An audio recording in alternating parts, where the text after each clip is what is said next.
Ndonë se njihet si një ndër zonat me prodhimin më cilësor të vaj të ullirit në vend, Mallakastra po përballet me një sasi të madhe stoku në depot e fermerëve.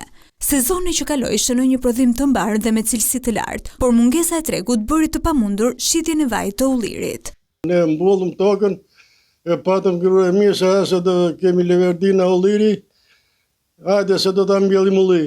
E mbullëm ullin e shi dështuam, prap jemi me duar për pjetë me fjallë se aty ja kemi bazën. Apelja kjo, që të në rrinë me fjallë, që të prodhojmë e ta marrin ata direkt. Ja këta duhen me prodhim në ndilën e shtetit, tregëm, vetëm tregëm. Sipas kultivuesve, për vajin e ullirit që është edhe baza e të ardhurave familjare, duhen pika grumbullimi dhe mbështetje nga shteti për të krijuar dhe markën e zonës, pasi vetëm në këtë mënyrë do t'i hapet rruga eksportit.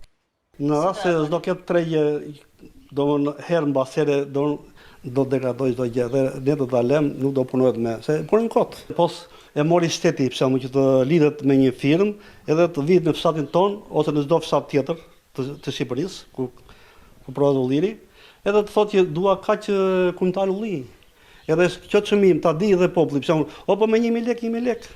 Po e di që e kam këtë çmim dhe do punoj me kaq.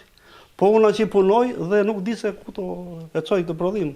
Kostoja e lartë e punës, që nga kujdesi fillestar e deri tek procesi i përpunimit në fabrik, e bën të pamundur shitjen e vajit të ullirit nën kosto, thon fermerët, teksa theksojnë se nëse situata mbetet e pandryshueshme, do të heqin dorë përfundimisht nga kultivimi i kësaj kulture, që për vite me radhë ka qenë shtylla e ekonomisë lokale.